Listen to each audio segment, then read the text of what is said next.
Hoje nós vamos conversar sobre Account Based Marketing. E aí vem a primeira pergunta, né? O que é isso? As pessoas estão pesquisando enlouquecidamente pela internet afora sobre exatamente o ABM, ou Account Based Marketing. E vou tentar explicar isso para vocês de uma forma bem simplificada para ficar claro logo imediatamente do que se trata. E a gente vai aprofundar mais sobre o tema durante o vídeo. O que você quer gerar? Leads certos ou volume de leads para poder trabalhar esses leads? No caso do Account Based Marketing, o foco não é gerar uma tonelada de leads, mas leads que realmente vão estar preparados com um altíssimo nível de consciência. E diferente do marketing tradicional como nós estamos acostumados, o funil de vendas ele é definido de baixo nível de consciência até você construir um nível de consciência maior na cabeça da pessoa, né, ou daquele decisor, se for B2B, para consumo. Vale lembrar que o Account Based Marketing ele é muito focado no B2B, que é entre empresas e empresas. E aí, nesse aspecto, como que as empresas se beneficiam disso? Primeiro ponto é que existe um alinhamento muito maior entre as equipes de venda e marketing, porque o foco, como é gerar leads certos, você traz muito mais rápido aquela pessoa que vai tomar uma decisão para ela comprar o produto ou serviço.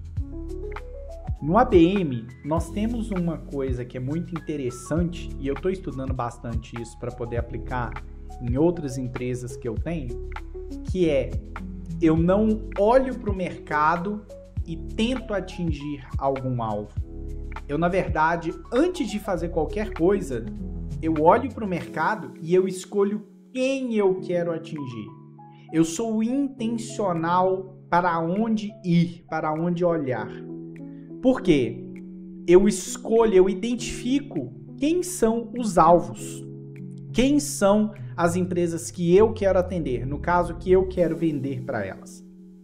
Só que, como vocês sabem, mudou-se o paradigma de como as empresas, as pessoas interagem com negócios, né, com serviços e produtos ao longo dos anos. E as pessoas hoje estão fartas de ver oferta, oferta e oferta.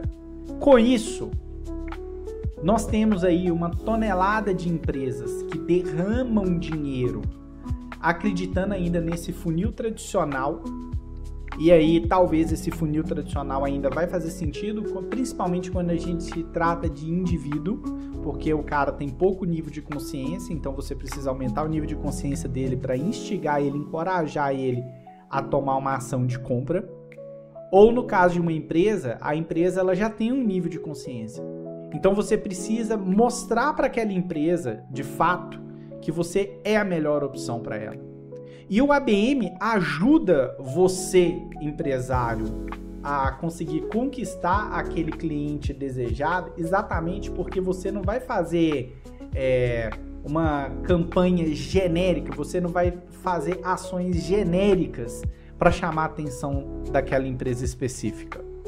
Você vai ter que fazer um dever de casa. Lembra que eu falei sobre identificar quem são as empresas que você quer atender? No ABM, você precisa, logo em seguida, de identificar e segmentar de forma muito certa quem você quer atender e por que você quer atender. Você precisa expandir os relacionamentos com decisores. Só que decisores, muitas pessoas pensam nisso como diretor, como dono, e nem sempre é o caso.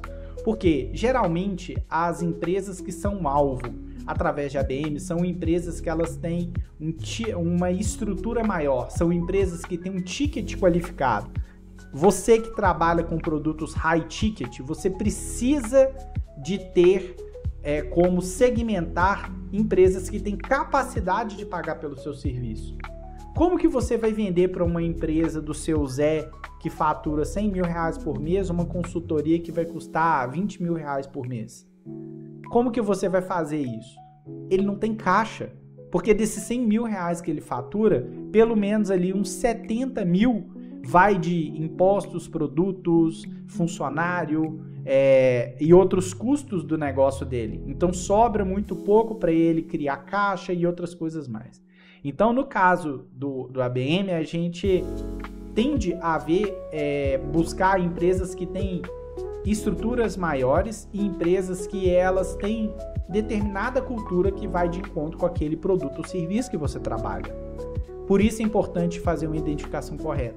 A expansão do relacionamento, como eu falei, é identificar esses decisores. A identificação desses decisores é muito importante porque para você saber com quem de fato vai assinar o cheque. Quem de fato vai assinar o cheque não é o dono da empresa. Quem de fato vai assinar o cheque é quem vai utilizar o seu produto, o seu serviço. Você tem que fazer com que essa pessoa entenda que através do seu produto ou serviço, ela vai conseguir reduzir o esforço dela para trazer um resultado melhor e mais eficiente economicamente, principalmente para o negócio, do qual ela está representando ali. Vale lembrar que, em alguns casos, o próprio decisor vai ser o dono da empresa, porque ainda existem muitas empresas que, nesse aspecto, o decisor ainda é o diretor ou é o dono, né? Porque a gente tem que separar diretor de proprietário. São duas coisas diferentes, embora às vezes se confundam. Quando identificado todos esses decisores, a gente precisa construir uma ponte para engajar com eles, para fazer com que eles sintam que eles estão recebendo alguma coisa em troca, para garantir que eles vão conseguir conquistar alguma coisa ainda maior ao ter você perto. E aí, esse estágio do engajamento é um estágio muito crucial de você conseguir fazer essa conexão acontecer, porque é onde acontece a assinatura do contrato. Você já vai ter gerado algum valor para a empresa, porque você está olhando para aquela empresa e você está investindo energia ali para ajudar o cara a conquistar alguma coisa. Você está ajudando a pessoa a enxergar que pelo menos ela tem um problema. Quando você gera algum valor para aquela empresa, que seja você ver um problema e falar: você já observou que você tem essa dificuldade? Não observei. Então, observa isso. Essa pessoa, se ela não souber como resolver aquela dificuldade, ela vai no mínimo te perguntar: como você identificou isso? Né? Eu falo perguntar talvez, né? Mas existe uma grande probabilidade dela vir e te perguntar: como você identificou isso? Como eu resolvo isso?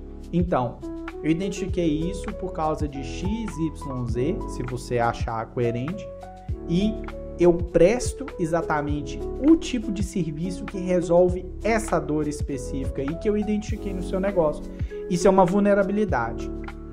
E aí é onde você entra com a chamada para ação, que é diferente de uma CTA, de uma campanha de marketing tradicional. Essa CTA, ela é uma CTA que você vai construir através desse relacionamento que você construiu e desse engajamento que você criou em um tempo. Vale lembrar que vendas de alto ticket são vendas que elas não são feitas na emoção, elas são vendas muito mais racionais, porque você está lidando com pessoas que vão despender um valor de orçamento muito maior num tempo maior determinado também.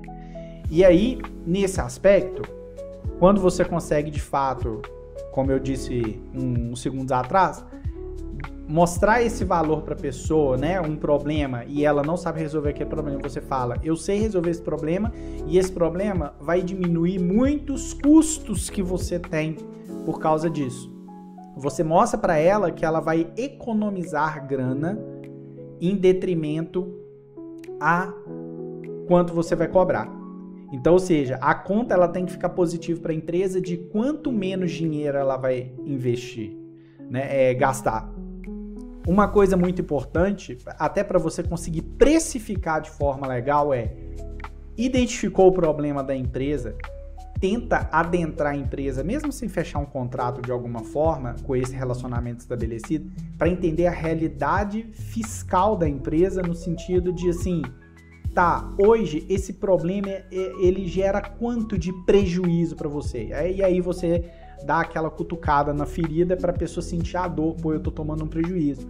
Para ela ter um nível de consciência, tipo assim, eu tô tomando 100 mil de prejuízo todo mês, ou tô tomando R$1 milhão de prejuízo no ano. Beleza. Ó, se a referência for mensal, você pode chegar e pode falar, e se eu te disser que eu consigo mitigar esse prejuízo aí, eu consigo reduzir isso de 100 mil para 50 mil por mês, e isso vai te custar, por exemplo, R$12.500. Você vai estar trabalhando ali com 25% da apuração de quê? 50% da redução. 100 mil é o prejuízo. Você vai falar que você vai diminuir 50 mil. Precifica isso em 25% daquela redução. O cara vai parar em 62.500 de dinheiro que vai sair do caixa dele, mas você, no final das contas, vai estar fazendo ele economizar aí mais de R$30 mil. Você vai estar fazendo ele economizar, em tese, R$37.500. E aí, por que eu falei de 25% para precificar? Porque olha só, você vai cobrar do cara R$12.500 por mês. Só que o cara, ele vai fazer a conta assim, eu vou economizar R$37.500. R$12.500 para R$37.500 é uma distância muito grande, graficamente falando. E aí, o cara olha esse número e fala assim, pô, eu vou economizar isso tudo para aplicar só isso? Não, é muito bom. É muito bom, porque você vai dar um número líquido de economia para ele. Isso te facilita quebrar a objeção de seu serviço está caro. O serviço caro, ele é muito tido, e eu vejo muita gente falando de quebra de objeção, de técnica de quebra de objeção, mas você tem que saber como tangibiliza. E eu vejo muita gente falar sobre isso, mas ninguém explica, como eu acabei de explicar aqui, uma quebra de objeção de valor. Como que você justifica um valor com 5 zeros à direita? Você precisa mostrar para aquela pessoa que o prejuízo que ela leva é muito maior do que aqueles 5 zeros à direita que você coloca. Entende? Então é isso. Bom, eu vou trazer aqui agora alguns benefícios estratégicos que você pode colocar sempre em apresentação e etc. A primeira é a questão do ROI superior, né? Eu acabei de dar esse exemplo aí de 100 mil de prejuízo, você mitiga 50% do prejuízo e coloca um investimento ali que vai fazer o cara mitigar ainda quase 40 mil de prejuízo, né? Ou seja, você vai aumentar o dinheiro que vai sobrar no caixa do cara. Então você fala assim, e se eu fizer sobrar mais 40 mil no seu caixa todo mês? Mesmo você me pagando ainda. Que pessoa não vai querer sobrar 40 mil reais no caixa depois de resolver uma dor, né? Outra coisa que existe um benefício muito grande de você aplicar o ABM no seu negócio é a questão do ciclo de venda mais acelerado. Embora você não vai você pode vender todos os dias com o tempo, mas no início você vai plantar, sabe aquela historinha de plantar a semente? Você vai plantar a semente e daqui a algum tempo você vai conseguir fazer essa semente dar algum fruto. E a probabilidade é maior, porque você foi lá na etapa de identificação e você mapeou, olha, essa empresa, ela é um potencial. Deixa eu descobrir quais são as dores dessa empresa. Uma outra coisa, se você tem uma equipe de venda dentro do seu negócio, você consegue alinhar de forma muito mais brutal, muito mais assertiva o objetivo entre a equipe de marketing e a equipe de vendas do seu negócio. Isso ajuda você a diminuir esse tempo de conversão de forma muito legal. E lembra, objetivos e métricas compartilhados entre vendas e marketing geram resultados melhores. O maior problema hoje das empresas no Brasil, pelo que eu já vivi no meu histórico de anos e anos trabalhando com marketing, as empresas, elas não se conectam internamente entre marketing e vendas. Essas empresas, elas de forma... elas separam, elas segregam. O setor de marketing está aqui e o setor de vendas está aqui. Os dois, eles têm que trabalhar em conjunto. Os KPIs, né, que são os indicadores de performance, eles têm que ser definidos em conjunto. Porque um tem que ajudar o outro, né? Um suprindo a necessidade do outro. O resultado, ele é um só no final, mas um tem que suprir o outro. E tem que lembrar também, tem empresas que confundem marketing institucional com ajuda a vender. Marketing institucional é para te posicionar, não é para vender. Se você quer um marketing de venda, você precisa de uma equipe focada em vendas.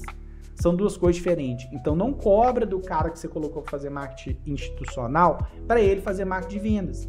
Porque todo mundo, o empresário brasileiro, ele comete um erro gravíssimo, e eu vou dar aqui colocar um grande aviso aqui. É o seguinte: não contrata profissional generalista. Você pode contratar um profissional generalista, sim, aliás.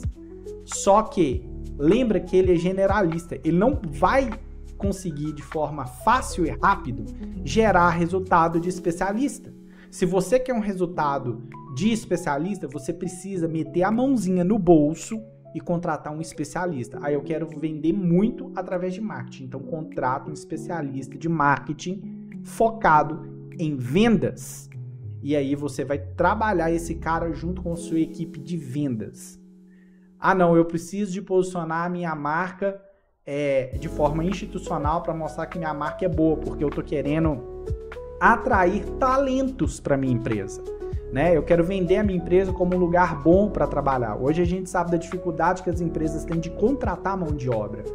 Então você precisa de um bom marketing institucional que não tem a ver com o setor de vendas, mas esse cara vai ser responsável por vender a sua empresa como um bom lugar para atrair o especialista de marketing em vendas. Porque é o trabalho que ele vai fazer, que você dê autonomia para ele fazer, que vai fazer o seu negócio prosperar em termos de equipe dentro também. Isso é uma outra coisa muito importante. Uma outra coisa importante existem 3 tipos de topologia dentro do Account Based Marketing. Nós temos o estratégico, que ele é de 1 para 1, né? Geralmente aí você trabalha de 1 até 5 contas aí com nível de personalização muito alto. A gente tem o que a gente chama de light, né? E aí vai de 10 até 30 contas ali, mais ou menos. E aí você tem algum nível de personalização na questão de estratégia para você trazer essa galera para dentro do seu negócio, mas tem que lembrar do seguinte: de 10 a 30 contas você precisa de um esforço muito grande para ter um atendimento personalizado. Então você tem que ter padrões e você fatalmente vai ter que personalizar menos ali a aquisição desses clientes, mas ainda tem. Lembrando o seguinte: o 1 a 1 é onde você vai trabalhar exatamente aquele cliente de ticket altíssimo, ou seja, eu sou quase que exclusivo dessa galera. Você com 5 contas de ticket altíssimo, talvez você vai trabalhar no todo menos do que se você for focar de 10 a 30 contas. Qual é a vantagem de você ter de 10 ou mais contas aí? Diversificação. Se um cliente sai, você tem ali outros 9 para atender se você tiver 10. Mas vale lembrar, você entra num cliente não pensando que você vai sair do cliente. Mas a diversificação é um negócio muito bom. Muitos anos atrás, uma agência que atendia a TIM, ela quase que delegou todo o seu time, toda a sua operação, toda a sua estrutura para atender a TIM, porque era uma conta gigantesca. E ela começou a ignorar contas menores, cada vez mais. Isso é uma agência lá de São Paulo. Nem sei se ela existe mais. E aí o que aconteceu? Um dia a TIM pegou e trocou de agência. E o que aconteceu com esse negócio? Houve um caos total dentro do negócio e no final das contas acabou que, igual eu tô falando, não sei se a agência fechou e etc, mas ela perdeu a conta principal dela e com isso o faturamento dela despencou vertiginosamente. E aí, para manter prédio, equipamento, pessoal e tudo que era baseado só ali na TIM, você preocupou de ter outras fontes de renda? Não. Você focou só em um cliente. Então, atender cliente de ticket altíssimo é um negócio maravilhoso. Melhor cenário do planeta. Mas, diferente de atender um ticket altíssimo por conta própria e ser feliz ali com isso, a gente precisa saber que a gente precisa promover a autossuficiência do nosso negócio e não ficar refém de um único cliente. Até porque se aquele cliente sabe que você atende só ele vai começar a barganhar coisas que não vão ser interessantes comercialmente para você, porque ele sabe, o cara atende só eu, ele tem só eu para atender. Então é isso. E por último a gente tem aí o programático, que é quando você tem aí muito menos personalização, mas você atende tickets qualificados, mas aí é de 30 contas para cima. Só que aí você tem que ter processos muito bem definidos para atender esses clientes, você tem que ter níveis de automação, você tem que ter aí uma capacidade de escalabilidade de prestação de produto ou serviço muito alta. Então, essas aí são as 3 tipologias do Account-Based Marketing. Bom, então é isso. Se você chegou até aqui, eu vou te convidar a deixar o like nesse vídeo para fazer esse vídeo chegar em outras empresas aí que precisam estruturar, né, uma parte de marketing diferente, focada em clientes que têm um potencial de ganho maior. Deixe um comentário e, se esse vídeo te ajudou também e você puder, compartilhe esse vídeo com todo mundo, porque é importante para ajudar a eu poder ficar por conta de buscar essas coisas todas e compartilhar com vocês. Como no vídeo introdutório que eu tenho aqui no canal, meu objetivo não é criar curso nem vender. Em algum momento eu vou habilitar a comunidade, quem quiser entrar com algum dinheiro, mas o meu foco é crescer e com dinheiro de monetização aqui do canal normal, continuar servindo vocês aí de forma gratuita. É isso. Um abraço e até a próxima.